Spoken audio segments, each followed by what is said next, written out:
welcome to the Theology Mill podcast brought to you by Whitfinstock Publishers. My name is Zach Mickle. I'm on staff here at Whitfinstock, and I'm also the host of this podcast, which consists of interviews with leading authors and thinkers in theology, biblical studies, and philosophy. If you like what you're hearing on the podcast, stop by our website at whitfinstock.com, where you can browse our catalog of publications and read our blog. You're currently listening to the second episode of our Bulgakov Booth, which is on the life and thought of the Russian Orthodox priest, theologian, economist, philosopher, Sergius Bulgakov. These interviews will explore some of the many twists and turns in Bulgakov's biography, personal, intellectual, and otherwise, and we'll also look at some of the key themes in his very voluminous body of writing. On this episode, I get to welcome Dr. Jordan Daniel Wood back onto the show for a second time. Jordan earned his PhD in theology at Boston College in 2019, and shortly thereafter published the book The Whole Mystery of Christ, Creation as Incarnation in Maximus Confessor, which came out in 2022 with Notre Dame Press. But most importantly, he is a stay-at-home father of 4 girls, which is quite a feat. So with that, thank you so much for listening, and we hope you enjoy the conversation.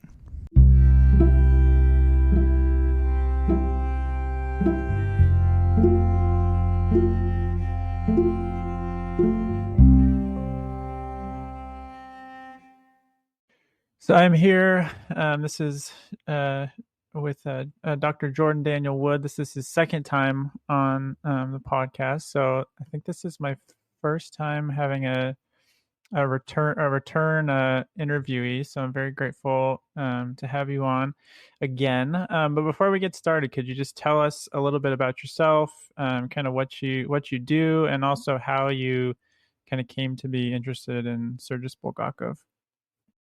Yes, thanks again for having me on. I take that as an honor that you have decided that I'm not entirely unworthy of being invited back. No, you definitely. I am. I should say right up front, because you've had now I think 3 legitimate Bulgakov scholars on this series, and I am not in that category. I'm like a super fan or something. Okay. And in a long time at this point now, I could say sort of a long time reader of him. My primary area, as I think we talked about last time, was in Greek patristics, and particularly in the thought of Saint Maximus the Confessor.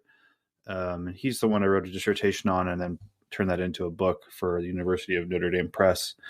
And so at the same time as well, right now, so I taught college for a few years, taught high school for a year. I think we went over all that last time, but I got my PhD from Boston College. But now for the last 2 years, probably the most interesting thing about me perhaps is that I've been a stay-at-home dad of 4 young girls for over 2 years now. So, and I know our last podcast had a lot to do with sort of balancing that and trying to do scholarship on the side. So I am still trying to do scholarship on the side and the interstices, as I like to say, when I get a chance. And right now, probably the 2 notable, I have little things, but the 2 notable things, projects that I'm doing are, I'm still in the midst, and I'm trying to bring to a close finally here in the next several months, translation of it's the first ever full English translation of Maximus's epistolary, or his 49 letters, into English for the Fathers of the Church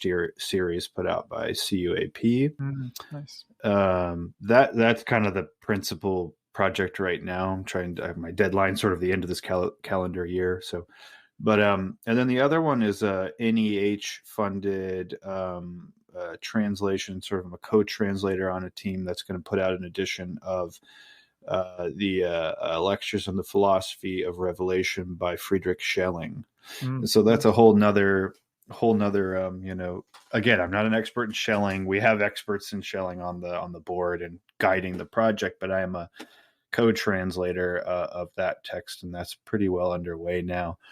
But that actually is probably useful to answer the last part of your question, because it sort of shows that my interests are, I think, kind of in some of the, like, they represent sort of the well springs of Bulgakov's own inspiration in addition to just his own creative genius.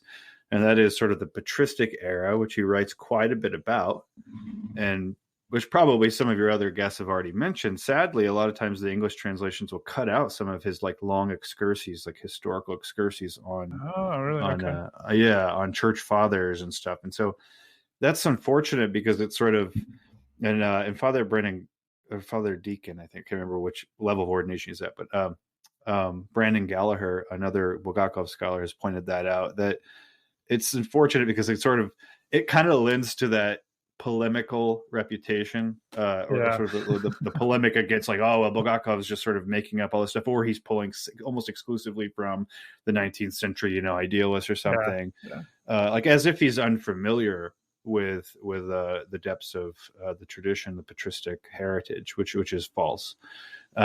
He might have different reads, he's going to appraise Apollinarius, for example, differently than other people would, but to say he's unfamiliar is really a distortion.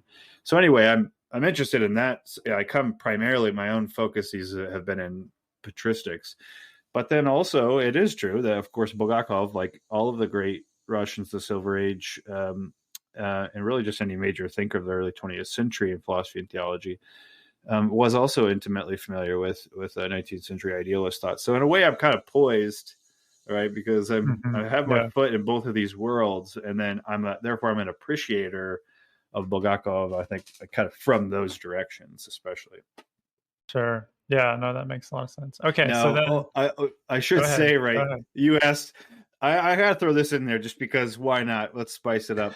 Okay. I first encountered Bulgakov's writing through a very long critique of his thought by a Thomist. Oh, interesting. Okay. by a pretty hardcore, almost paleo Thomist. I won't name names, but I read this very long essay. It's like 50-something pages.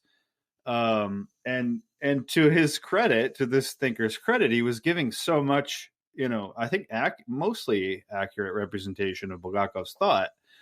Like he would give block quotes and stuff. And I was as I'm going, I'm thinking like, I know I'm supposed to like detest this, but every time you give me more, I actually quite like it. And he ends the essay by saying something like, this is a breathtaking and beautiful vision of the world, but alas, it's not the teaching of the church. Which was interesting because it's sort of an implicit admission that something could be utterly beautiful and somehow not the truth of the church, which is bizarre. But nevertheless, so it was actually through his, you might say, his opponents or his enemies that I actually even encountered Bulgakov. It was sort of the catalyst that made me like, okay, I got to actually read this guy because, people were sort of, putting his, sort of dragging his name through the mud, but actually the nuggets I'm getting are somewhat golden. Yeah, for sure. No, that's funny. Okay, so then a question we've been asking everybody that comes on is if you could we'll start with Bulgakov, and then if you could put three thinkers in a room all together with Bulgakov, and you kind of got to be a fly on the wall and overhear their conversation, who would you choose to put in that room, and why would you choose those people? I would choose Augustine. I would choose St. Augustine, St. Thomas Aquinas, and then Hegel. Okay.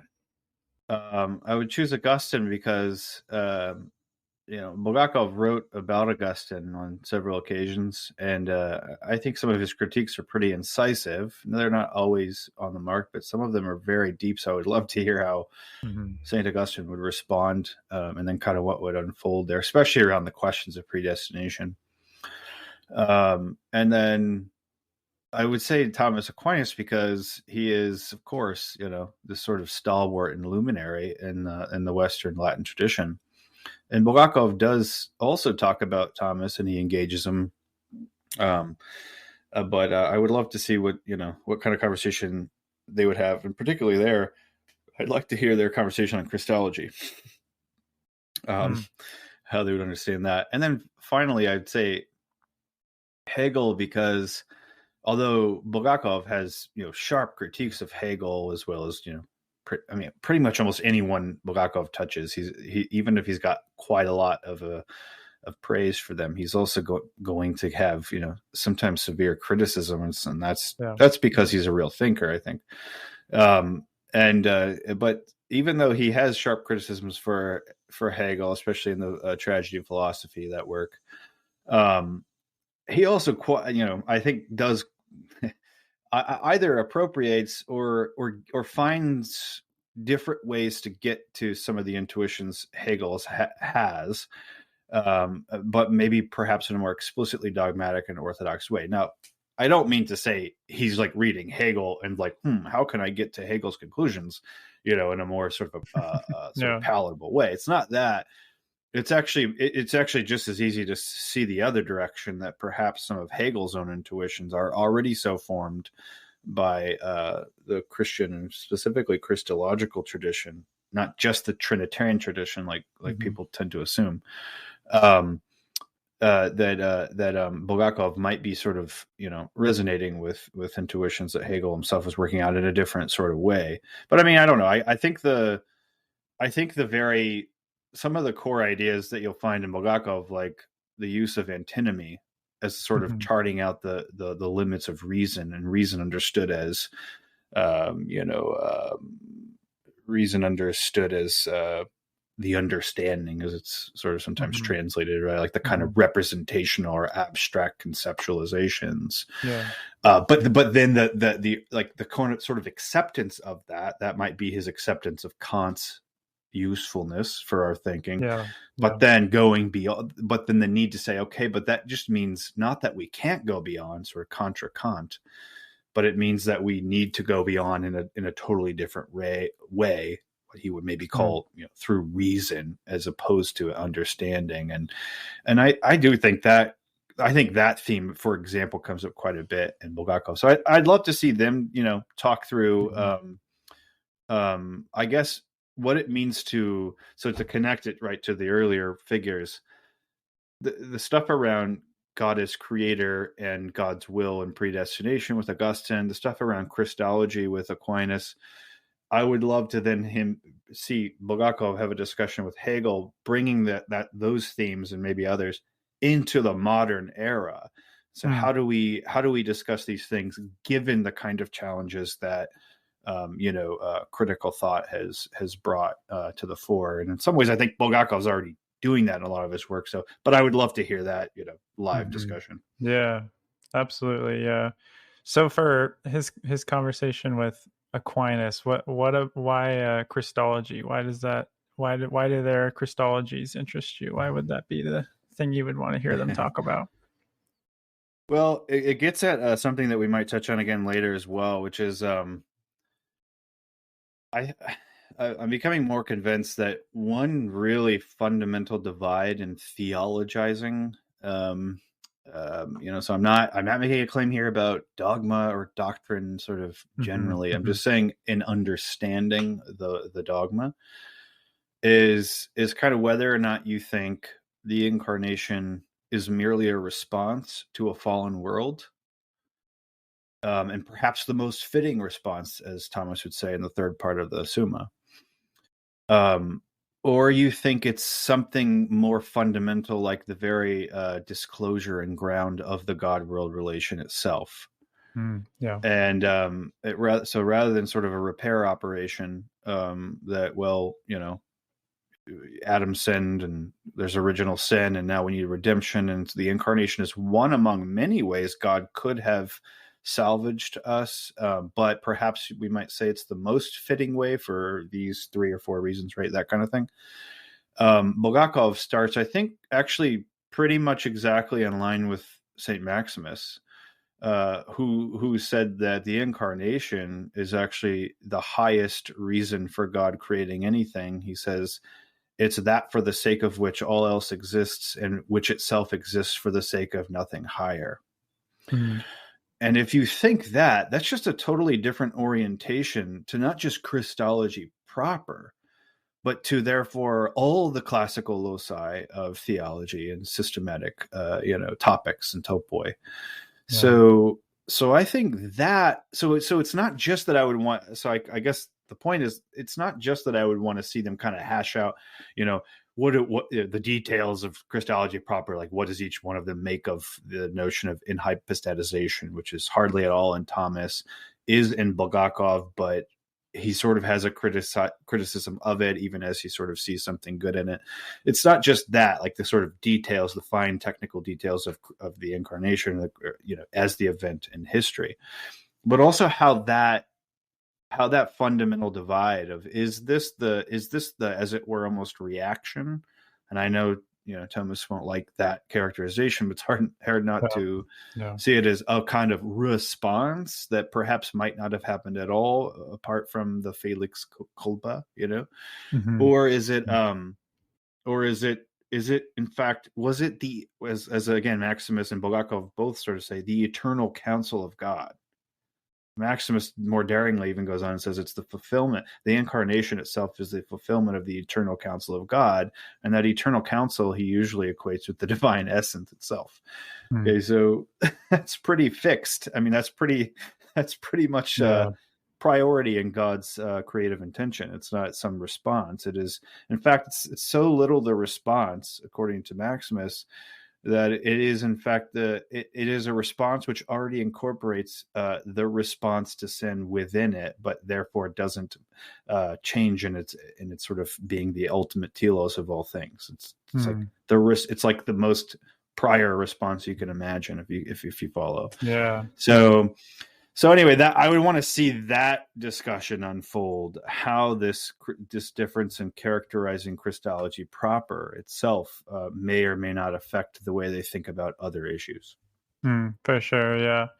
But I mean, do you think it'd be this divide you're talking about? Do you think that it's kind of would be speaking in too rough of terms or too oversimplified to say that you can sort of associate these with like the Western Latin tradition on the one hand, and then maybe more so the Eastern Christian tradition on the other, with sort of the Western tradition in figures like Augustine and Aquinas, both of whom you mentioned, leaning towards the Incarnation as like you said, almost kind of like a remedy for the fallenness of the world or for sinfulness. Versus maybe more of a conception that you'd find in someone like Maximus, where, like you said, it's more, I don't know, I guess you'd call it like the fulfillment of the project of humanity or something like this. Is that kind of painting into broader brushstrokes, would you say? I mean, I'm sure it is, but do you think that there, I guess my question is, do you think that there is any truthfulness in kind of that representation? What I would say is I think there's truthfulness in that representation from like the mid 19th century on. Okay. So I may as well just come right out, right, and say some of this stuff.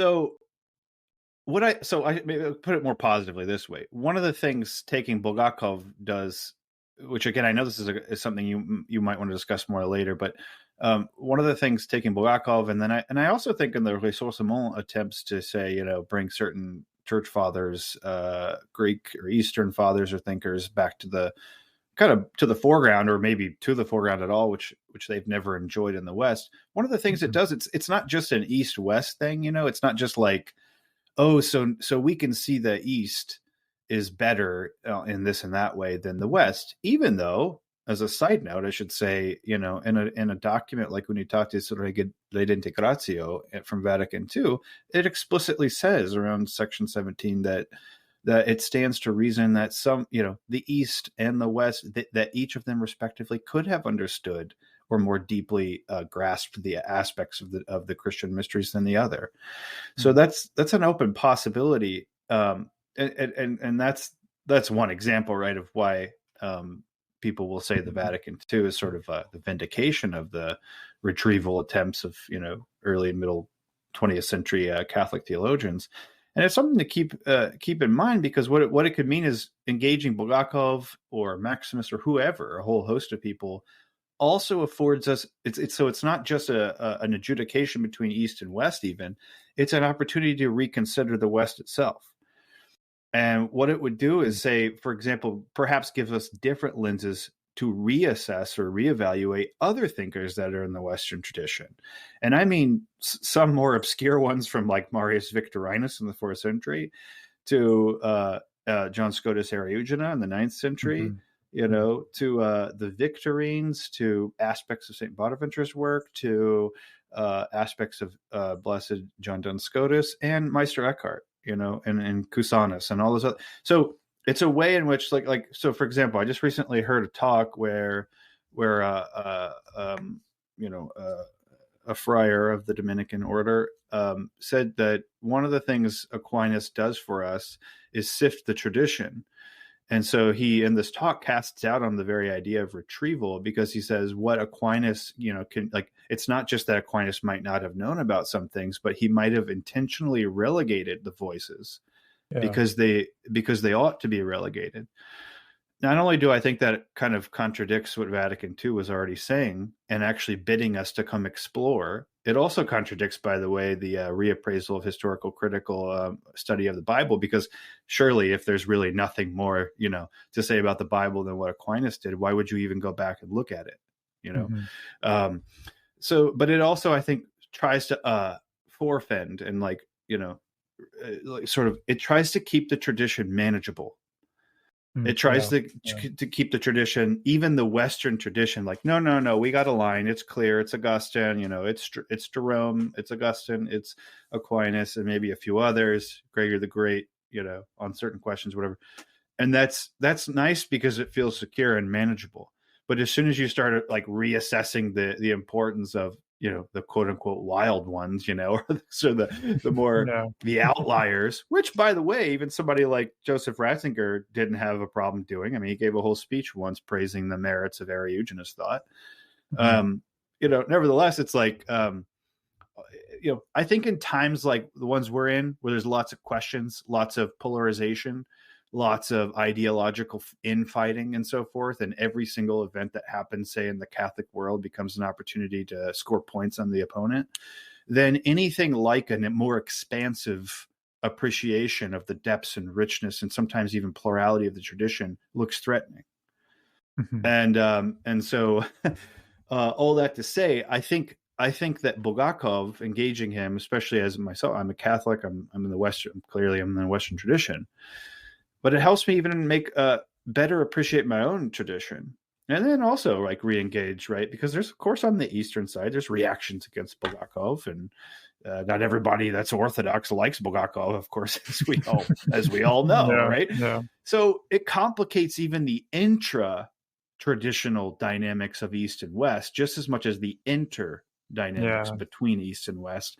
And I think that's all good. I'm one of those who thinks this is a good and useful thing. And trying to simply put the lid on the divine potency of tradition, which has no limit because it's infinite, is a fool's errand. It won't work. Yeah, that's a really good way to put it. Yeah. Okay, so let's turn to I know we've been talking about Bulgakov a bit, but let's turn more explicitly to him. So to the extent that you can do so briefly, in brief, how would you kind of characterize this man, Sergius Bulgakov, as a thinker, but also just as a person? Yeah, that's a great question, and it is a very difficult question, as you know. Oh man, I'm tempted to do it the way that Karl Barth did when he met him, and he writes in his diaries the night he met Bulgakov. I think it was in Switzerland at some conference or meeting. He says, I can't remember exactly the words, but he begins the entry tonight I met a wild man or something like that, and you just those images, pictures of him with his really long wispy hair and his crazy beard and stuff coming. But I think actually that is a way in, and it's a way into his thought as well. Bulgakov strikes me as has always struck me, no matter what he's writing, no matter what degree I do or don't agree with what he's saying. He is, I know this is going to sound a little platitudinous, but there is a kind of vitality to him. This is a man who is alive. And he is alive to God. As you've gone over, I think in the past episodes, his biography, he tries to, as it were, kind of escape his 6 generations of priests that he comes from, and tries to do the Marxist thing for a little bit, but he sort of seems like a man almost in this way. I think he's like St. Augustine. he's a man who's dragged back, to God. It's almost like he. I wish he would have written a Confessions of his own. Like, he can't get away, so he's alive to God in a kind of unbreakable way. But then he's also alive to the pressing and urgent issues of the world, and he was from the very start. Whether it's like in his early, writings talking about social and economic issues, all the way up through his, as he says, turn to idealism, but then even later in his more explicitly philosophical and dogmatic work. I mean, all of it to me just like pulsates with this life, and I think that reflects the way he thinks of God. And I know we'll get to that with Sophia and stuff. It's a kind of conviction, actually, that Pope Francis just said recently, and I just saw that the reality is always greater than the idea. Like, it is always more determinate than any of your ideas or abstractions, which means there's only one way to access that kind of reality in its whole, and it's through your own life, like the fullness and wholeness of your life. But since for Bulgakov, God and the world aren't sort of these juxtaposed realities that are struggling in some kind of rivalry with each other, but that creation itself, if you have the eyes to see, is suffused by the divine wisdom, then you cannot be alive to God and not alive to the world. And kind of like, I don't know, 1 John saying, who doesn't love his neighbor cannot love God. Like, almost like these things are inseparable. Yeah. The vertical and the horizontal. That to me really does feel like that's the spirit I get in reading Bulgakov, whether that's into these sort of really autobiographical, vulnerable moments in his spiritual diary, or when he's talking about his near-death experience with throat cancer and all that, or in some of the most high-flying, dogmatic, Lamb of God Christology stuff. It's just never far from this kind of pulsating vitality. And that's the sense I get from him. And with that comes a sort of holistic impulse, an attempt to synthesize, an attempt to get on antinomies or apparent oppositions by finding new ways to unite them. Like, all of this stuff seems to suffuse his whole person and his thought. And so I think he's threatening to people. And he can be unnerving for people because he doesn't have much fear. Mm-hmm. There's this kind of really childlike anchoring in the absolute goodness and the absolute sort of kenotic love of God. That means he can be totally open to considering hypotheses that others wouldn't want to looking at the tradition and being anchored in it, rooted in it, but also being critical of it. And doesn't create some crisis of faith, Mm-hmm. And he has this absolute belief that the providence of God didn't just stop working on history because Immanuel Kant was born and wrote the Critique of Pure Reason, or because Newton discovered the laws of gravity or of motion. It's like he doesn't think these things fundamentally overturn the vitality of God working out and revealing himself through all history. And so I don't so the last point I'll make about this is, it's also really interesting to me to trace the drift of his writing. And as he goes, especially later, like post 1921, it's really interesting how he becomes more explicitly dogmatic, like more directly engaging what many would consider the particularities of the Eastern Orthodox tradition, and other traditions as well. I mean, he's familiar with Protestant canonicism in the 19th century, and he's writing analyses of Vatican I documents and getting into like the Latin and the various disputes and different interpretations of. I mean, he's a totally capacious and again childlike, curious mind. But I think I get a sense from Bulgakov that I don't get from all the thinkers and even some of the appreciators of him today. And I think he believes fundamentally that becoming more particular in his dogmatic thinking does not mean he's becoming less universal. And his expansiveness and engagement, it's actually just the opposite. The more particular you get, the more universal you'll get, almost as if God can particularize himself or become flesh and simultaneously reveal the universal logos in all things. And so I think that is an interesting trajectory of his writing that I think is worth emulating. Yeah, absolutely. Yeah.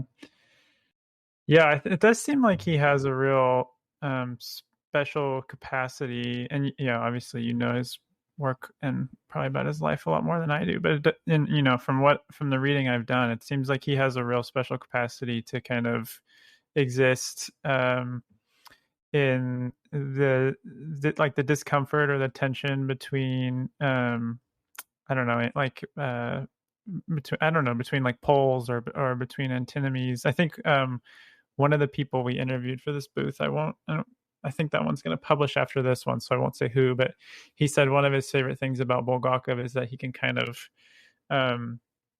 better than anyone else he knows, he can kind of toggle between positions without also not having a position himself, if that makes sense. So I really appreciate his kind of like what you're saying, his openness, his ability to sort of like delay the closure of an idea. Not that he doesn't ever arrive at closure, but I think you're right that kind of openness, especially in as a like a mode of appreciation of the tradition, I think makes him stand out for sure among other thinkers. What would you say are some of kind of the key features? I know it's another big and difficult question, but what would you say are some kind of the key features of Bulgakov's thought? So I think a few of the ones we mentioned are worthwhile to underline. One is the role of antinomy, of opposition, of coming up to the limits of reason. But I think one thing that happens with antinomy and Bulgakov, from my reading at least, is that he doesn't just think like, it's different from Kant in that he doesn't just think like, well, let's consider the conditions for the possibility of knowing it all, and after all, we're going to run up into a kind of absolute limit of what we can know because a priori, blah blah blah, like all that stuff, right? What I think he also sees, and here again I see resonances with other thinkers in the tradition, including Eriugena, is that there's a way in which the Incarnation itself creates a new problem of antinomies. Yes, God manhood, right, is a fundamental principle for Bulgakov. Yes, sort of the Incarnation's flip side being deification is a major motif throughout his work. But I think he doesn't downplay the fact that pointing to a man who's being crucified in the first century by the Romans and saying this man created the world is a different level or different degree of opposition than you might come up with if you're thinking abstractly about things and just sort of trying to get certain concepts to relate, which are distinguished in principle. In other words, if the truth itself is not just a principle, but is a guy who says, I am the truth, and who is crucified on the cross and is, in the grave for 2-3 days, that's a different, like, the problem itself becomes more acute, even as the very event that makes the problem more acute from one vantage resolves it from another.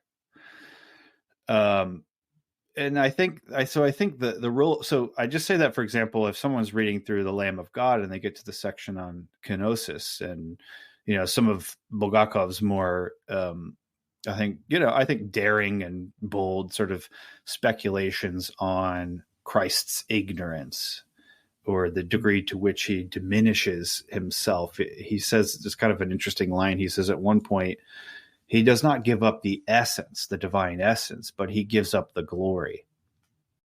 Which, for one thing, is just biblical. It's just kind of a biblical idea if you read it in concert with Philippians 2.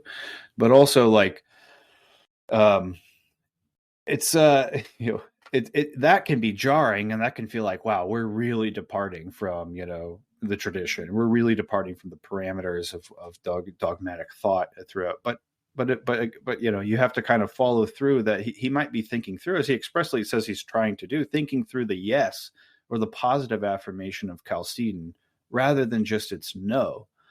And it's true that Chalcedon, the definition as stated, basically is just a series of negations. You know, we don't mean this, we don't mean that. Not that there are two separate realities, but also not that they're confused and fused together into like a hybrid reality, you know, all that stuff.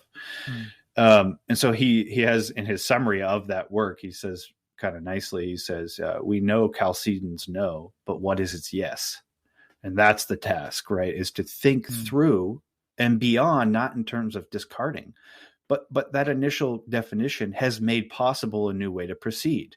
And the way it has done that is explicitly by laying out an antinomy. Right? The antinomy is this man, this same subject, this same person is both born of the Father before all ages and in these last times, these latter times, by the Virgin Mary. This man is perfectly God, which would include all the sort of attributes you normally want to assign to God, but also perfectly human, even to the point of dying, and so forth. Right? So you get that kind of theme then is a Christological antinomy. It's an antinomy which is at once heightened by the event of the kenosis of God and the Incarnation, but also at the same time surpassed, or if I wanted to be really, you know, edgy, maybe I'd say sublated or something like that. And he does actually use that term on occasion. But yeah. And then the task then, at least especially in that work, I'm just using that as an example, is to think through the implications of that as best we can, drawing from all different sources. So I think antinomy, and then the other word then that would come maybe better than sublated, I would just use the word he uses himself in that work, which is synthesis. Which is a word he talks about the Chalcedonian synthesis. I probably think it'd be better just to say the Neo-Chalcedonian synthesis, since the word synthesis is a Greek word that isn't really used in the conciliar tradition until 553, where the hypostatic union is explicitly said to occur according to synthesis, which is apparently supposed to be a little more determinate than union, henosis, which, as the fourth canon of that council notes, it can be understood in a lot of different vague ways, some of which are wrong-headed. So, but at any rate, it doesn't matter the historical point. The point is that Bulgakov, I think, is doing that. Like this is why I don't think it's wrong to relate him to what you might call a sort of Neo-Chalcedonian way of thinking or doing theology. It's not to relegate him to that, not to say that's all he's doing or whatever. But it's just to say that those movements, those themes of antinomy and synthesis, both of which are also peculiarly Christological rather than merely modern philosophical, are pretty crucial. I mean, there's so many other themes, you know, that I could mention. I mean, the attention to icons, the attention to the liturgy, this, you know, the kind of mystical personalism that I do think that Bulgakov himself articulates, and he even attributes to Leontius of Byzantium, a Neo-Chalcedonian, at one point, even as he calls him a sort of a scholasticizing Christologist. But nevertheless, like, yeah, the sort of sense, the attentiveness to suffering, the attentiveness to dying and death, as in Rob de la Noval's really great translation of Sophiology of Death. These are all massive themes that he synthesizes and brings to. I mean, that's probably one of the things I think that is most like bewitching about Bulgakov's thought, is that he has this remarkable way of being able to be highly theoretical and precise, but then all of a sudden you sort of swoop down and see it's utterly spiritual and mystical and practical output, like almost in like one swift glance. He can go from one to the other. And that's remarkable to me. So anyway, those are some impressions. There's so much more, of course. But yeah, no, absolutely. Okay, so yeah, as yourself, you know, a Roman Catholic, as you mentioned, I too am a Roman Catholic. What in your mind is kind of one aspect of, and I know we've touched on this a bit already, but what is kind of one aspect of Bulgakov's thought that you think could maybe be beneficial for the Western Christian traditions? Oh, well, let me just say, in addition to, since I've already mentioned, in addition to the idea of that the Incarnation is the pre-eternal counsel of God rather than simply a response to the fall, which I think would be the first one I would list. But I would say, in addition to that, if we're going to be we're going to tie it to Roman Catholicism, I've always thought it was interesting that Fides et Ratio specifically named Vladimir Soloviev, and a few other Russians as models to emulate. Now, when it comes to relating faith and reason. Now, of course, that doesn't mean Fides et Ratio endorses everything and every idea that any of these thinkers that it lists says, but it does hold them out as models, and I think for good reason. Soloviev, as I'm sure you've already explored elsewhere, is a major influence on all of the Silver Age Russians, but on Bulgakov as well. And I think he does exemplify that spirit in a certain way, even more than Soloviev, just because he gets more and more explicitly dogmatic as he goes. And it's that ability to hold together, like, faith and reason are two modes to apprehend the self-same truth, but they're ones that have to be reciprocally united. And actually, in those sections in Fides et Ratio, it has a remarkable line that people sort of skip over, where it says that faith and reason are best construed as relating in a circle, which I find remarkable, because it's not like a line, right? It's not like, first get all your reasons straight and all the stuff you can say metaphysically just apart from divine revelation. And then we're going to add on top of that some special doctrines revealed, by the tradition or by supernatural revelation, and you'll have a nice little cake there that you can eat. Two layers. It says a circle, and I think it's saying that because those thinkers, including Soloviev, and then I would include Bulgakov in that, they see the reciprocity that's necessary between faith and reason, not only as, like, you individually engage the questions of the modern world, but then also as a Catholic and a Christian, but also as those two things go through time. And here I would plug a book by my good friend Grant Kaplan, who I think his recent book with CUAP called Faith and Reason Through the Ages, where he that's his main thesis, is that the way faith and reason relate actually itself changes through the ages, through different eras. And I think that, again, I'm just going back to that sort of fundamental fearlessness and courage and Bulgakov's expansive and capacious way of thinking. He's not afraid. He doesn't think it demeans God's glory or self-revelation in Christ and the deposit of faith to also find illuminations of that same deposit in other things, maybe other sciences, even maybe other philosophical currents, which, yes, did only recently arise, and so forth. Like, he doesn't think that that's a threat, because after all, right, in his Sophiology, right, the very same Christ whose natures are uncreated and created Sophia are one in him, and he himself therefore is available, or maybe to put it in Maximus's terms, he is the logi. He is the principles. The logos is the logi, which is throughout all creation.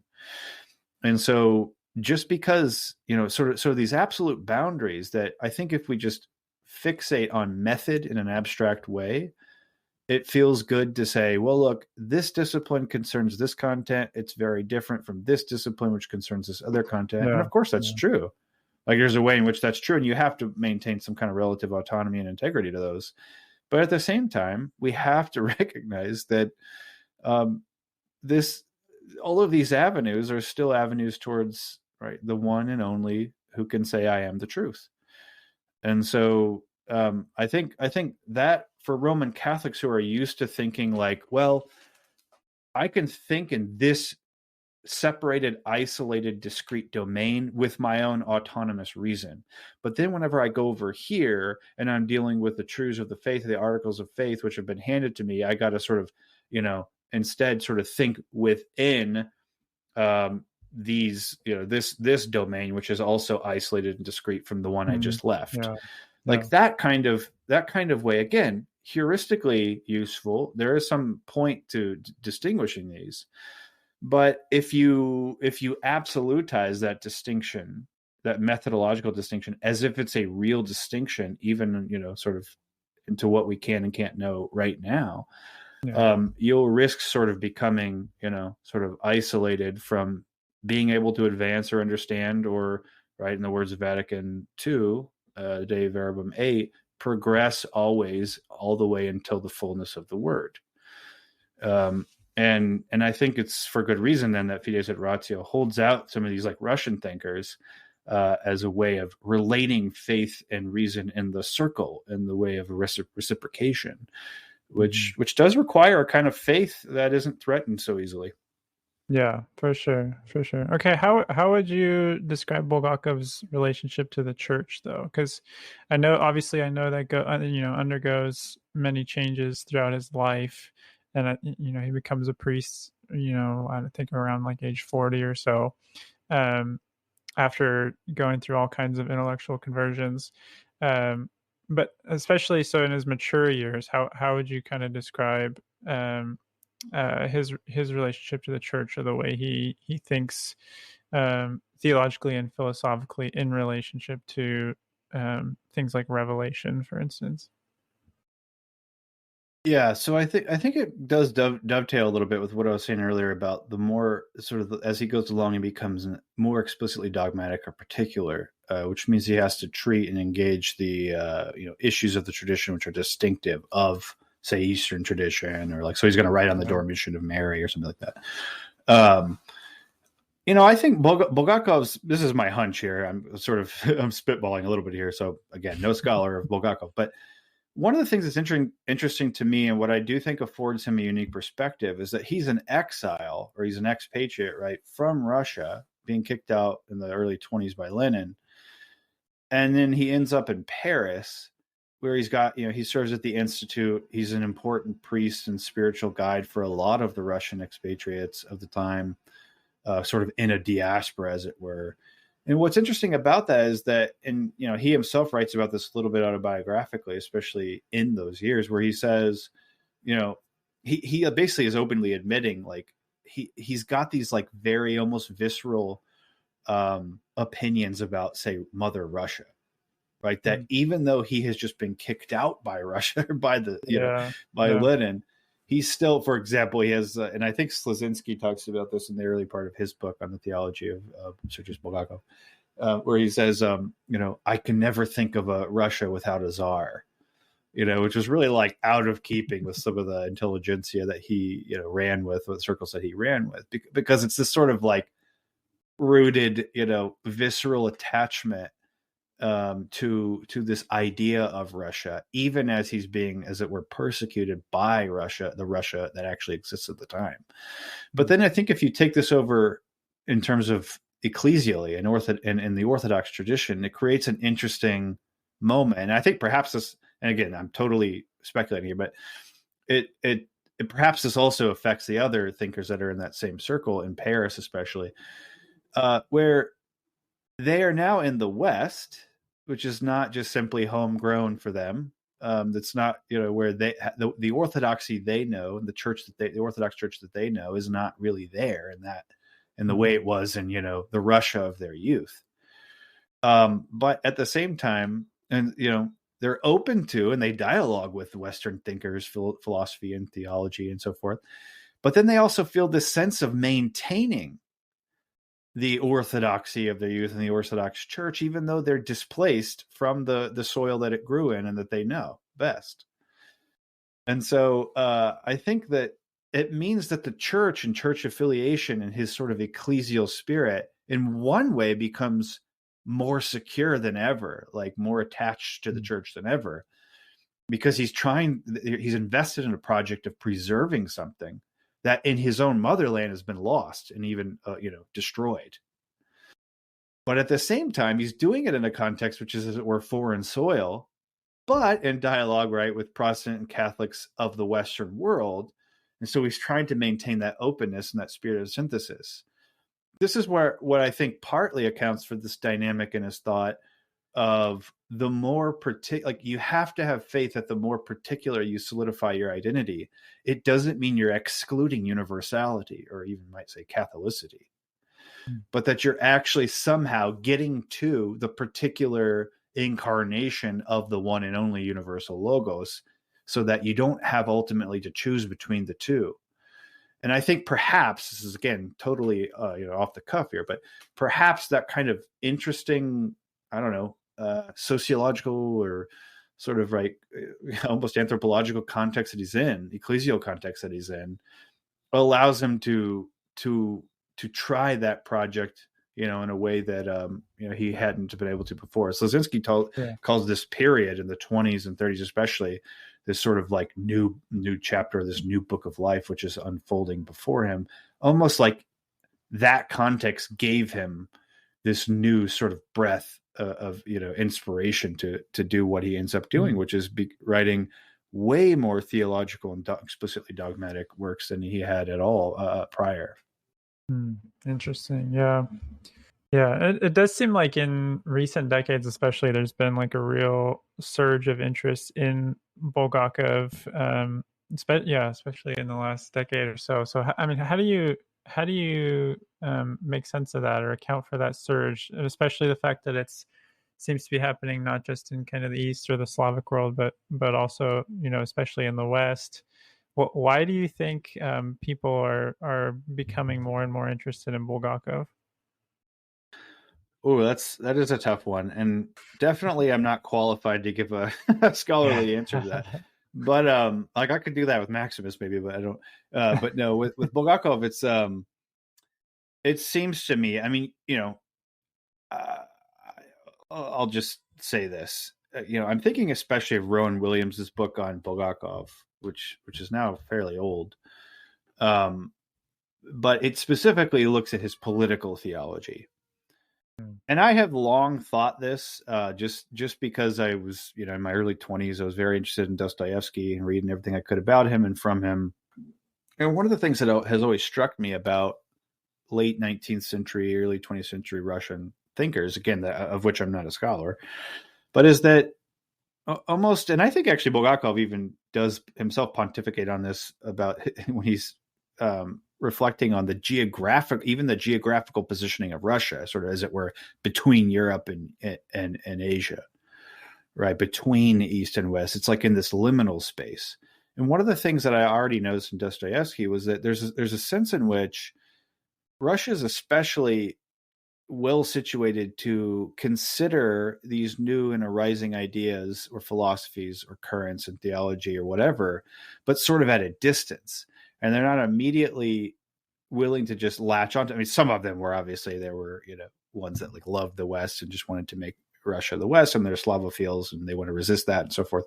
Mm-hmm. But nevertheless, there's this kind of interesting, again, liminal space, which allows for a kind of creative distance to engage these new thoughts and to say like, well, what are the pitfalls of straight up Western liberalism? But then also let's look and say another Western ideology. What are the pitfalls of just straight up Marxism? But then also, we do have this Orthodox faith which distinguishes us from some other currents and east of us.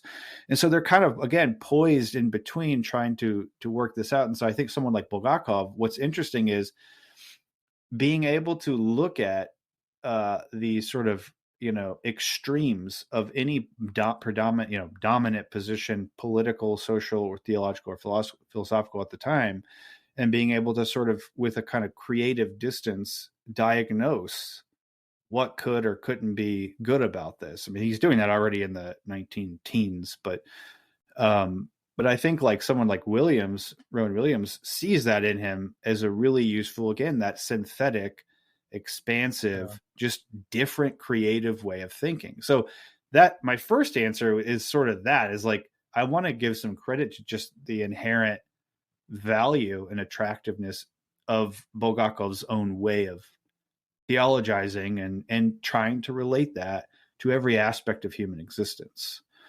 And I just think for quite a long time, and there have been others in both Protestant and Catholic tradition in the 20th century have tried to do that as well.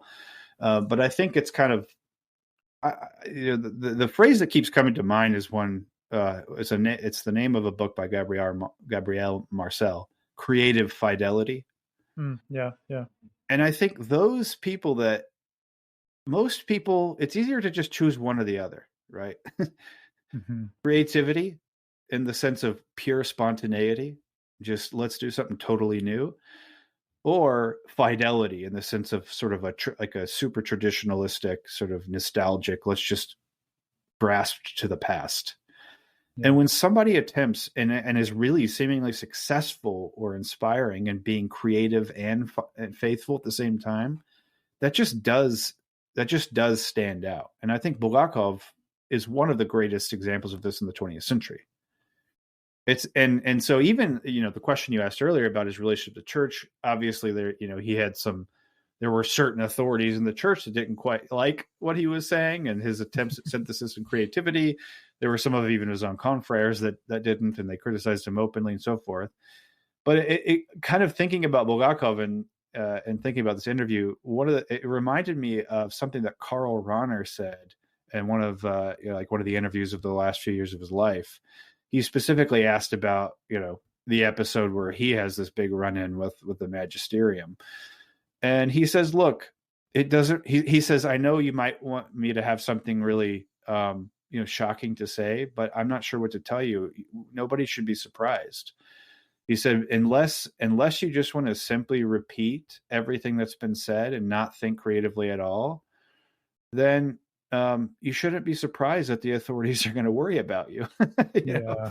Even if you're a cleric, like Father Rahner was, and Father Bulgakov, Sergius was. And so when you do creativity, you risk, the merely faithful coming at you.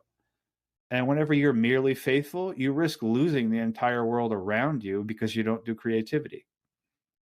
And so I think Bulgakov is one of those that he just doesn't give up on either. Mm-hmm. And and that's so attractive. Yeah, for sure. I think that's really well said. It does seem like he is unique and I think refreshing for folks like myself, maybe who are more familiar with kind of the Western theological scene, whether Protestant or Catholic, of the 19th and 20th century, where it seems like it, or at least, I mean, this is painting very, broad brushstrokes again, but it seems like the two options, generally speaking, on offer are, like you said, either kind of a faithfulness that seems to veer towards kind of just a lapse into just kind of blatant conservatism, or even kind of a defensive posture on behalf of the church in regards to the world, or on the other hand, kind of a creativity loosed to the extent of just kind of a lapse into, like, I don't know, liberalism maybe, or even more than that, just kind of like a demythologizing of right. Revelation, or a total demythologizing of revelation. And so Bulgakov can be really refreshing because he's not afraid to be speculative while still holding on to a pretty serious sense of faithfulness. And especially, I think, because I think in the the Roman Catholic tradition, we have some thinkers who are like that, Balthasar and de Lubac, especially, Balthasar, very speculative. But I think the extent to which those thinkers in the West dabble in politics, or almost sometimes refuse to do so, or the way in which they do so can sometimes not feel quite ever satisfactory. Whereas Bulgakov, there's like a real courage, I think, when he ventures out into political topics, which I think, again, is just really refreshing. And I think another aspect of that is kind of the other two things I would say, just in terms of attractiveness, are the Christological impulse and the synthesis, which, you mentioned de Lubac. It's, very interesting. Not long ago, I read his book that is basically a defense of Teilhard de Chardin. Yeah. And it's like, okay, de Lubac is writing a defense of this guy, even if he has criticisms here and there, but he's trying to say there's something vitally important about not losing this link between Christ and creation. And that actually helps us to face the modern scientific picture of the world in a way that, like, we need something else. We can't just simply repeat exactly as we've received, and yet you can't ignore what you've received, right, etc. The creativity. But then the other thing about Bulgakov, the only other thing I'll mention is that I do think that he's got a unique ecumenism, ecumenical outlook that is unique among the Eastern thinkers. I mean, as I've already mentioned, this is a guy who, he's going to discuss like Isaac Dorner's, discussions of 19th century Lutheran canonicism. He can also discuss the Latin of Vatican I, and he's, but then he's fully familiar with the Eastern tradition, and also with modern Western and idealist philosophy and critical philosophy, right? So he's doing all this stuff. It's hard for me to point to any Orthodox thinker of the 20th century who can do all of that. Mm-hmm. And it does have analogs, like you said, like in the Catholic world, Balthasar, making use of Bulgakov himself, but also, writing a whole book on Karl Barth and defending the very idea of doing that in the first 50 pages in a wonderful way. And right. So it's so many more than just Eastern thinkers are interested in Bulgakov, because he's interested in all of them. Yeah. And then you start to find out, kind of remarkably, he anticipates so many major things that even crop up and are sort of sometimes neuralgic points in other traditions. Like, let's say, for one example, Rahner's Trinitarian axiom, in his little book on the Trinity. The economic Trinity is the immanent Trinity. The immanent Trinity is the economic. Well, like Bulgakov had said that like 20 years prior. And so it's interesting. It's like, how did they arrive? Right? How did they arrive at those similar positions? And so there's a lot of interest like that. His kind of capaciousness, but his ecumenical outlook, and so for a lot of those reasons, my guess is those have something to do with why he's the Renaissance is sort of still going on. Yeah, absolutely. Yeah. Okay, let's look at Sophiology of Death, which is the collection of essays which Cascade just published, translated by, like you said, Roberto de la Noval. And so you actually wrote an article, or kind of a review of this book, and you cite David Bentley Hart's words, because he wrote the introduction to the book. And so in that introduction, he says, and I'm quoting here, that this text sounds the depths of Bulgakov's theology in a way that no other text available in English does. And so within that article that you're writing, you also say, and I'm quoting again here from you this time, the Sophiology of Death, this book has easily become the best introduction for Anglophone readers to Bulgakov, who ranks among the most insightful Christian thinkers of the last few centuries. I will henceforth recommend it as such. So what is it about this little book, this little 200-page book, that packs so much punch, and that represents Bulgakov's broader project so well, would you say? So I think two aspects in particular. One, and all the credit, of course, goes to Rob, not only for translating, but for curating this group of texts, which is, it's an anthology, it's different texts written at different times and in different venues that he brought together. And I think it was a part of his aim to make this kind of like a great comprehensive overview of Bulgakov's thought. And I think he's successful, because you get the first several essays are basically Christianity and politics. And that nicely maps onto Bulgakov's early formation, his being a professor who's also contributing to collections on, social and economic questions in Russia in the early 20th century. But then also just kind of this political, full blown, political theology. Like, it's remarkable to see him writing this stuff. I mean, some of us were, influenced maybe years ago by the thought of like Stanley Hauerwas or, William Cavanaugh or something like that. And that all is good, and it's got its own, it's all different and stuff. It's not all just the same, but it is remarkable to read somebody in the early 20th century who writes a, essay called like The Kingdom of God or whatever. And it's like simultaneously sort of critical of the way the East has done church world or church politics relation, but also the West. And again, it's this sort of, as you mentioned earlier, toggling between positions without failing to have his own position.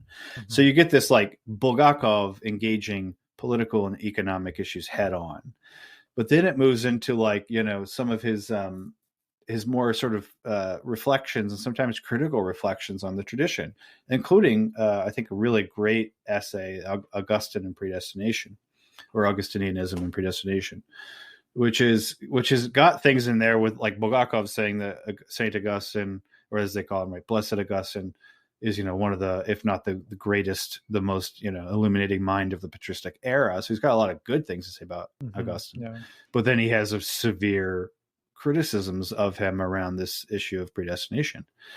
And so you get this kind of like Bulgakov engaged fully, a creative fidelity, right? He's engaged with the tradition. He knows it. He tries to do respect to it by knowing really what he's talking about, but then he's not simply beholden to it or its limits. But then I think the last little selection is really remarkable, interesting. It's this mix of Bulgakov's sort of more formal reflections on like the actual essay called the Sophiology of Death. He's trying to reflect on Christian death and dying, tied in, with the Passion of Christ, and just kind of with his general sociological outlook on God-world relation.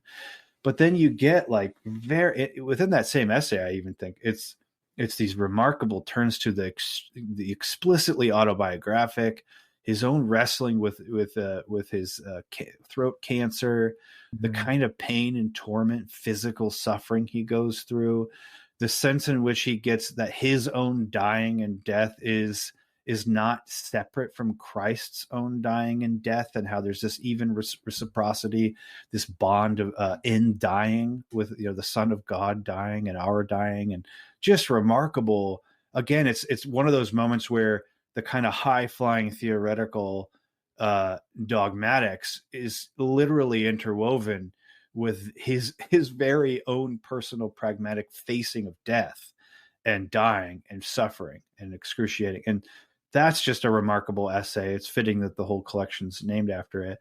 But then you get his, towards the end, you get these sort of reflections, like exegetical reflections on the book of Revelation, and what that means for eschatology and the plan of God's providence sort of unfolding. So I just think, in brief, this collection, you get the full panorama of Bulgakov and the sort of richness of his thinking. So that's one thing. I've actually kind of said both. The one thing is the panorama, but then I think really specifically, and now it can be complemented by the spiritual diary that Rob and Mark Rusin have published a translation of. You get the spiritual father, the almost mystic, the sort of spiritual guide, right? The priestly Bulgakov, which I think is so easily dismissed because he is so capable in philosophical theology and sort of high flying, dogmatics. And the truth is, he's just a unity of all of that. And so if you're looking for the unity of Bulgakov's person and his work, that's I think that volume. I'm not sure there's a better one. Yeah, for sure. Okay, one thing we haven't talked about, which I think we would be remiss if we left on the shelf, is Sophia.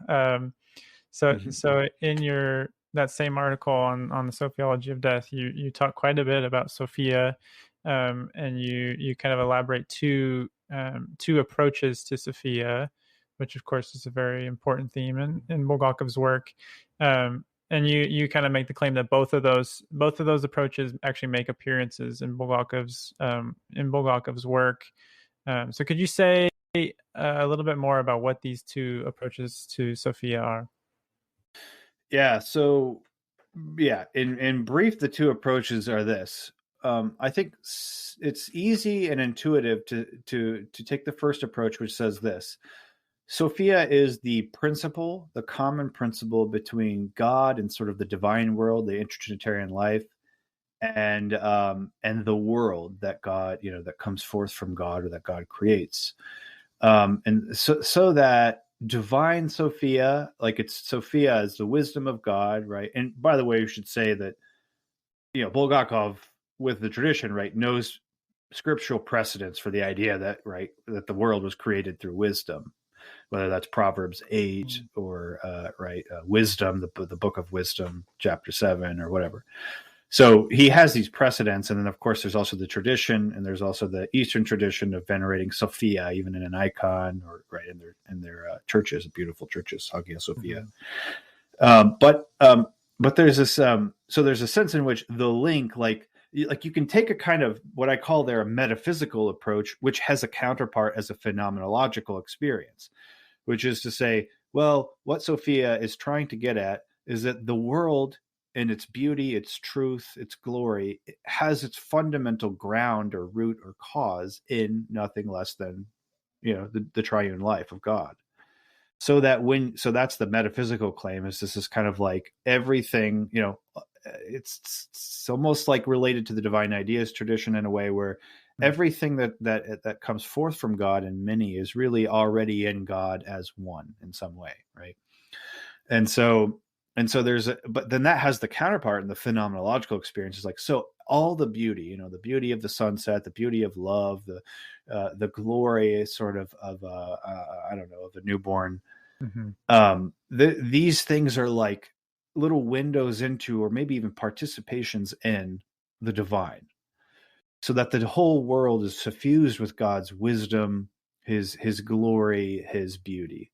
And so this also helps explain, even like personal mystical experiences, of which I think Bulgakov had, 2 or 3 notable ones, as did Vladimir Soloviev before him, who also made much of Sophia and Sophiology.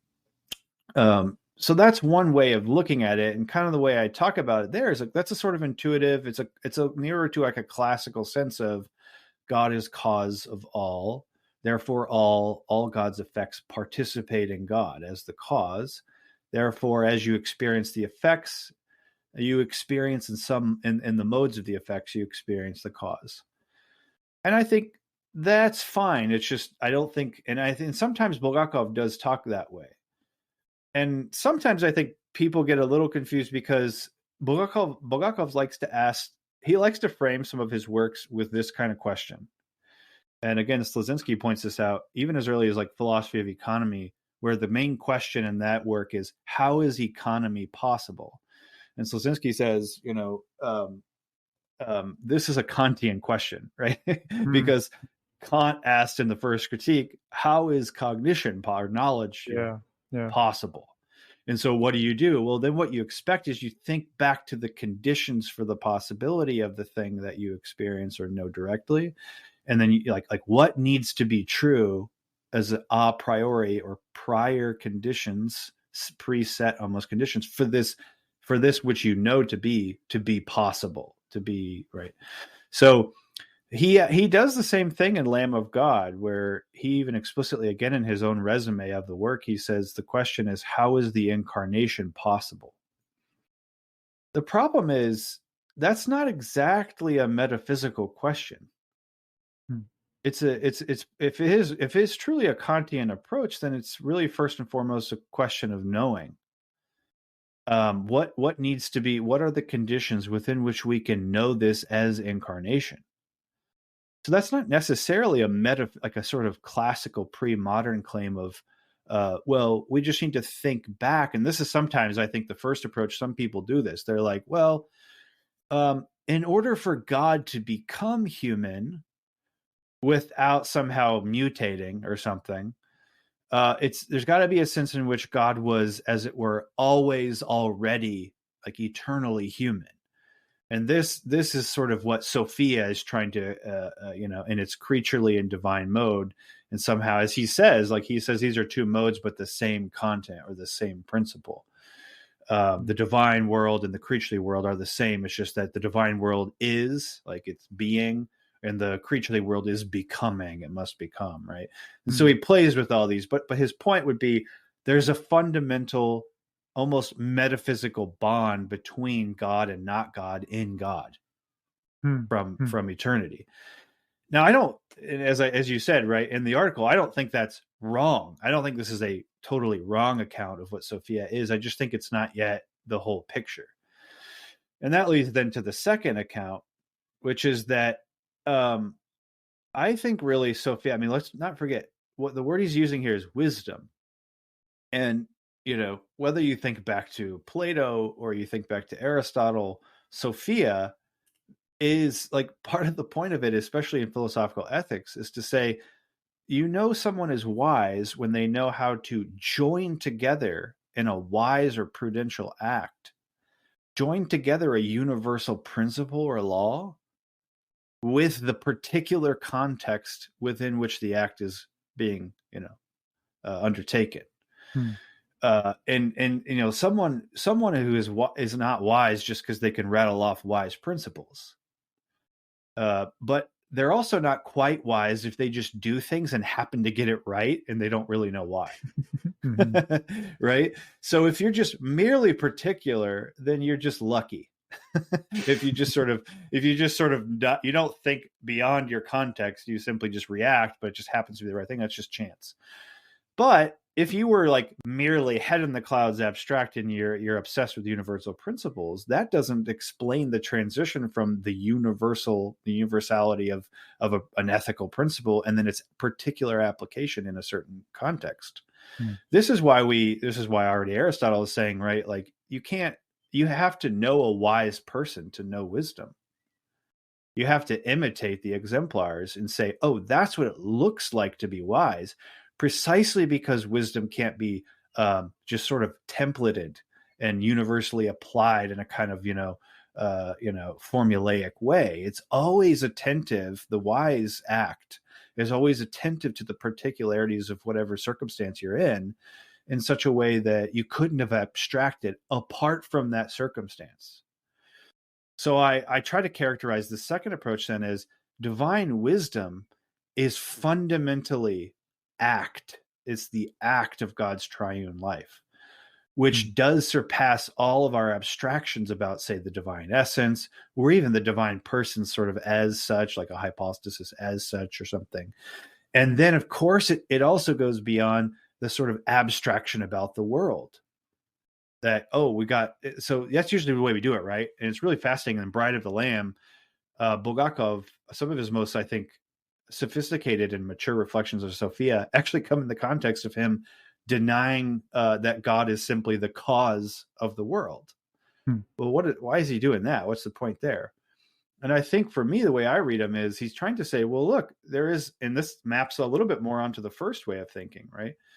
There's a way in which you can sort of abstract God and the world and therefore the relation. And it kind of follows along a sort of a logical cause effect, or first this and then this pattern. So God was there. God is enjoying the fullness of his divine, glorious, wise life among the three. God then at some point, maybe, I don't know, decides to create. And then what he produces sort of has reflections or sort of catches, sort of the sheen of God's primordial glory.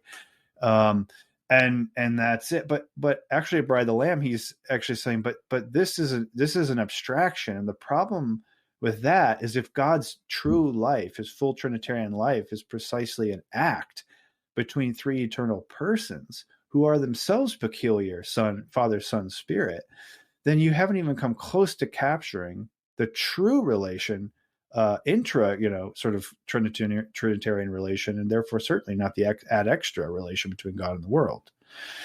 Because the act of wisdom is not some simple sequence or principle. And this is why I brought up earlier that Lamb of God, the question is, how is the incarnation possible?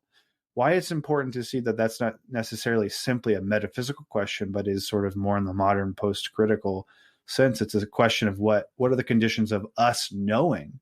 Then that opens up a bidirectionality within Bulgakov's, I think, Christology and ultimately his idea of Sophiology, which is it's just as true to say that God was, as it were, always already human, as it is to say that humanity is always already divine or being deified.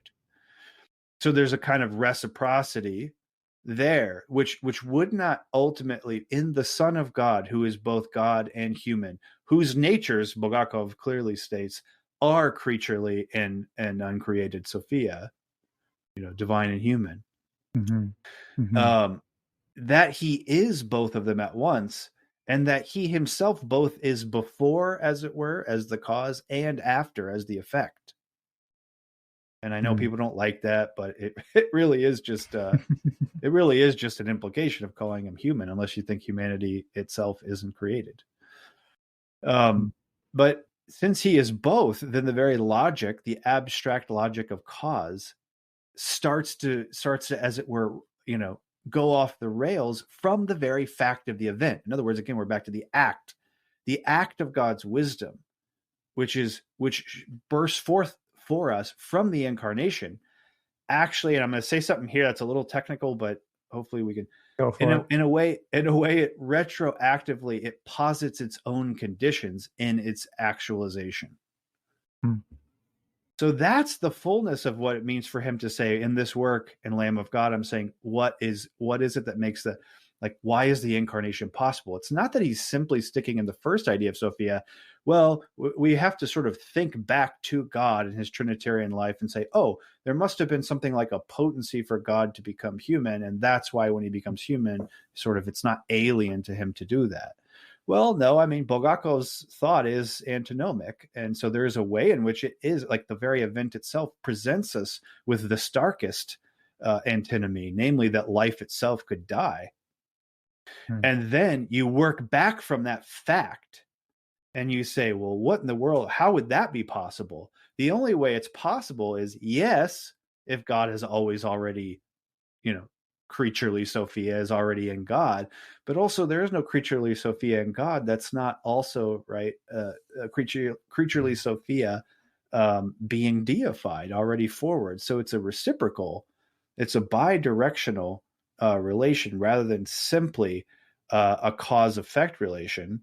And that is only indicative of act, of wisdom, and of the infinite wisdom, which is nothing less than the life of the three, the triune God. Sure. So that's what I'm trying to get at. That's an initial stab at different aspects. So I think they're both there, but they really have to be held together, or else we become a little too one-sided in our understanding of what he means.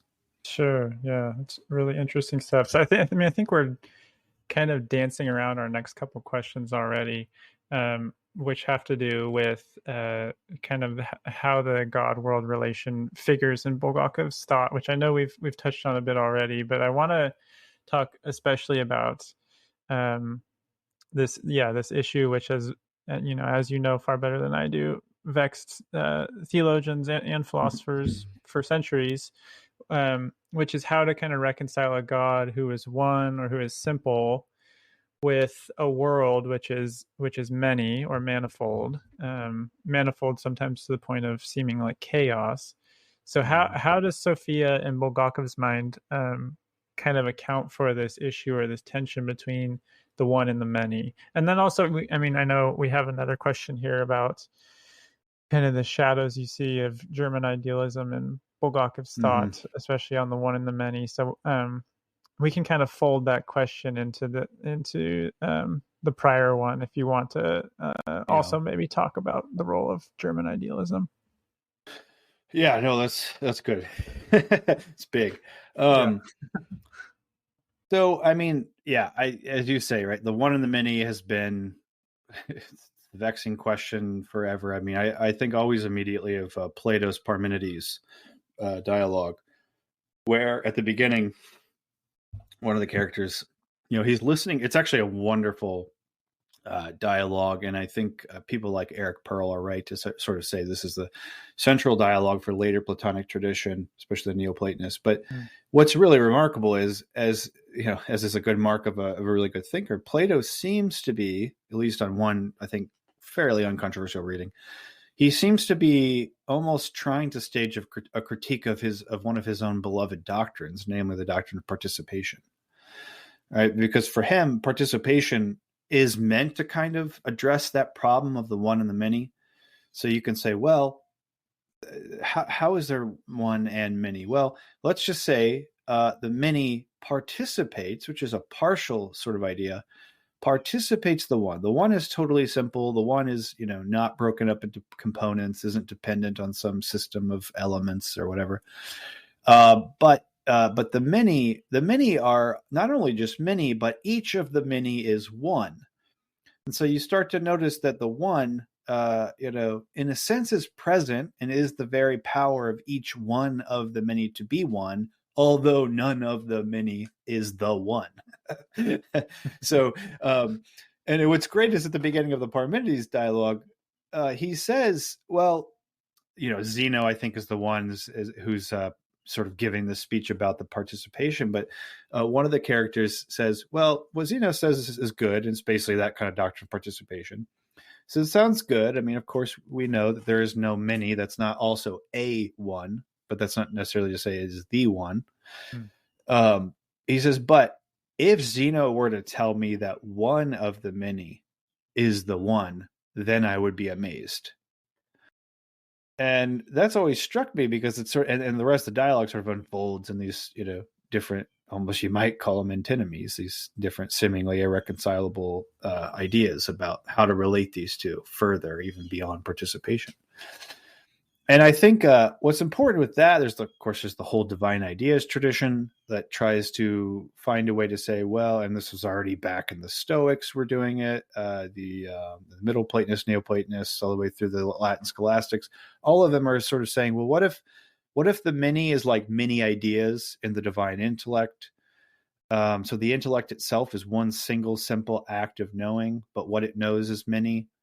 And so the many objects of knowledge are sort of in some sense the ground of plurality, or like in Aquinas' version, God comparing his own simplicity to the many objects he knows in the divine intellect is itself kind of the generation of the plurality or the many, whatever. There's many different ways to run this. But I think the problem is, if I could be really broad, the problem is that like it's a lot easier to maintain the one and the many if you basically think in terms of moments or even cycles. Like it makes sense to say first there was the one, like as Plotinus does, and then he says, he says he doesn't know why in one text, especially he says it's like inexplicable reason the many bursts forth from the one. So then you have this almost provisional relation between one and many. And then more sophisticated accounts would say like, well, in a sense, because there's the return, if there's the procession out of the one of the many, what about the many returning to the one? And certain Neoplatonists would say, well, in a sense, everything is always both proceeding and returning, your existence apart from the one is proceeding. But then insofar as you become like the one through, being good, through being knowledgeable and wise, you sort of return to the one. That's okay. That's fine. And then maybe there's say if you're a Stoic, you'll have a conflagration and everything simply returns to divine logos. And then you start over again. Right. These are all very different views, but one thing they have in common is there's not really a reason to make the antinomy like absolute, because you can still sort of think of them as variously identical and different through almost cycles of either real metaphysical, unfolding, or at least just in the unfolding of your mind logically. And I think, again, I'm going to sort of go out on a limb here and say, but I think, I think the very fact of the wisdom of God incarnate creates the problem as much as it resolves it, or maybe as it were, does both at once. Because it's really not until you say this very same subject is both one and one of the many.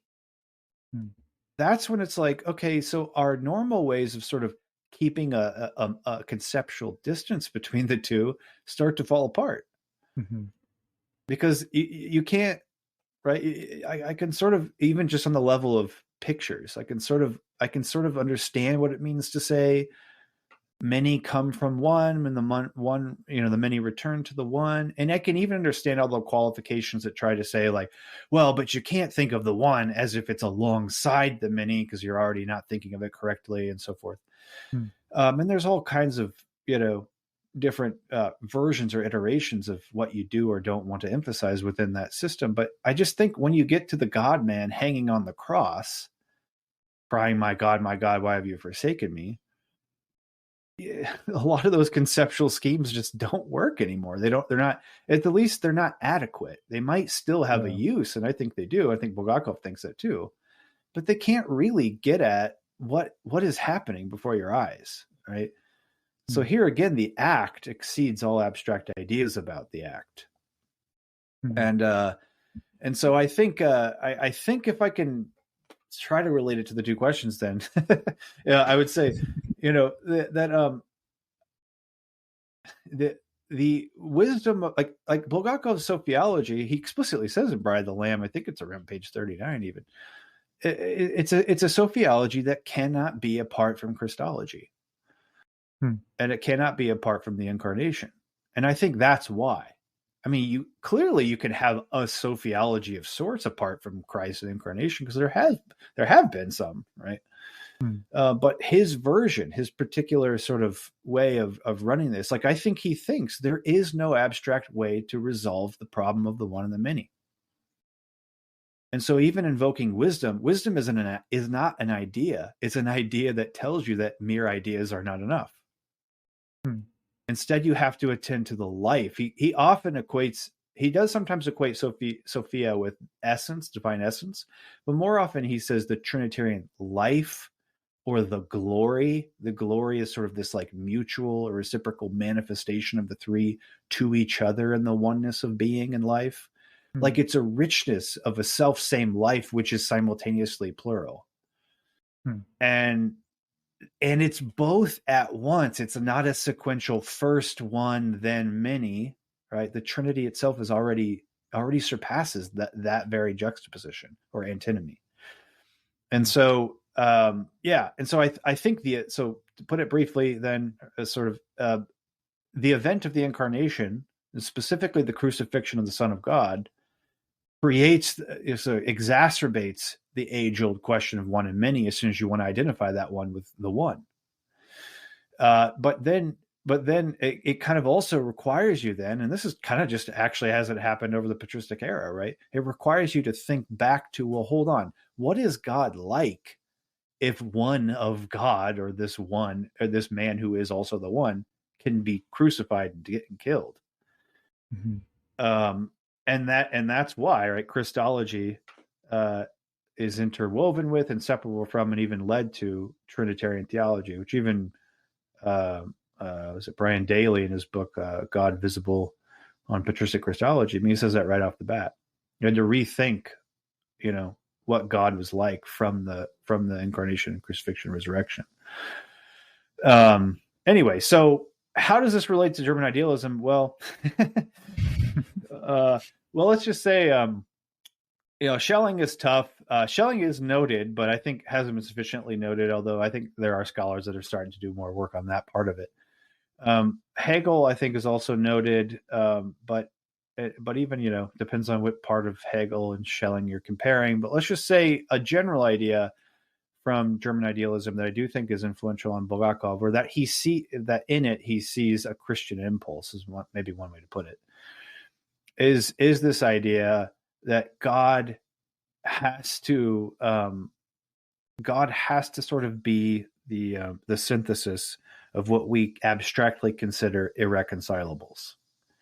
It does not mean that irreconcilables are reconciled on the level at which you see them as irreconcilable. What it means is that abstraction isn't the fullness of reality, or you might just say isn't the fullness of Sophia, isn't the act, which is more than the idea. So I'm not claiming, and I don't think Bulgakov is claiming like, it's this nice simple process of like, well, you've got these two sets of antinomies and we just need a principle to kind of resolve them so we can feel good. Yeah.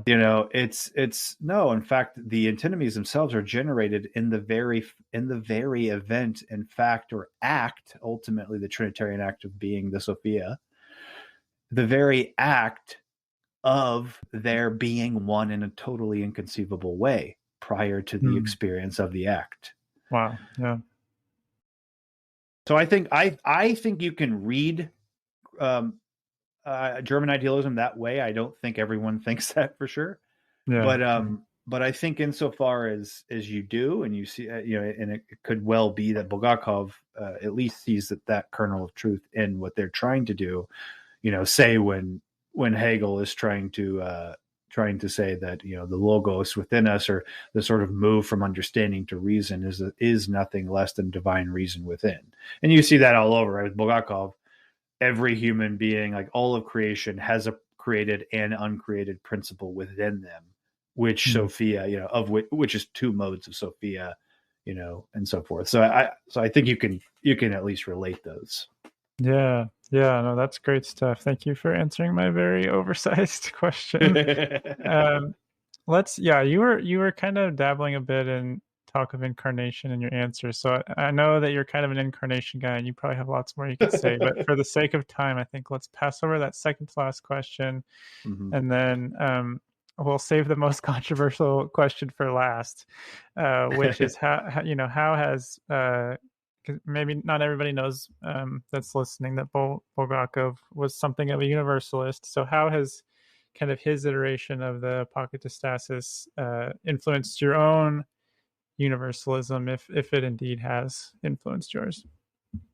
Yeah, I think it has confirmed. As I said, I kind of came to Bulgakov a little later than I had to, other figures like Origen or Saint Isaac or Saint Maximus or even like a George MacDonald or whoever. And but I kind of thought of one specific point, which really is at the end of it's like the last 2 or 3 pages of that little book, Sophia, the Wisdom of God, from 1932. He makes this remark in passing where he says, freedom is a mode of being, a mode or a way or quality of being.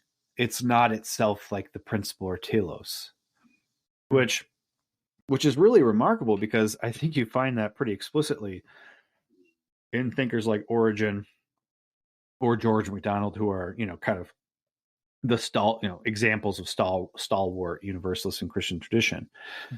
But I think it's important to see what he's saying there, and that, like, he put words to that, which I had already been kind of dabbling with, and specifically in relation to von Balthasar's version of a kind of appreciation of universalism, but not going fully to the extent of a kind of hard universalism.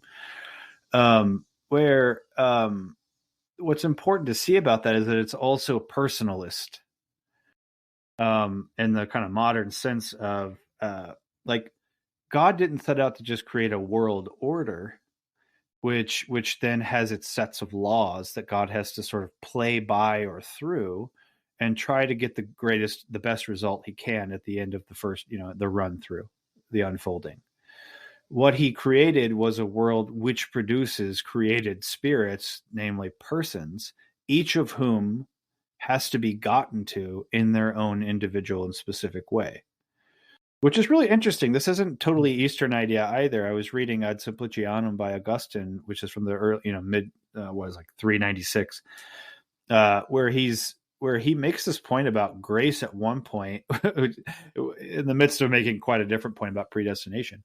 But he says, don't think that God can't get to any particular person. And then he starts listing examples like when Saul of Tarsus, was knocked off the horse, or, and he gives some biblical examples where he's trying to say God can get to any person. He knows how to get to them if he wants to. Now, of course, Augustine at the end of that text sort of unsettlingly seems to suggest he just might not want to for everyone. And that you just have to accept that as the kind of the darkness of God's mystery. But nevertheless, I still think he's saying something true about that those examples, which is to say, the question, why do I convert to God? Does that have an answer or not? Well, the answer can't be abstract, because then see, here we're back to wisdom, right? Because then if it was just like a universal template or principle that you just apply willy-nilly to particular situations, then you wouldn't have to pay attention to the particulars of anyone's actual situation. There would just be one answer for everyone. Here's why you convert, right? And that's comforting for people, because it makes them feel like they have a kind of handbook for how to convert people or something. Mm-hmm. But the truth is much more, right? It goes beyond any kind of abstraction, whether it's the abstraction of a universal principle or the abstraction of particular considered apart from any particulars. And it's the actual person.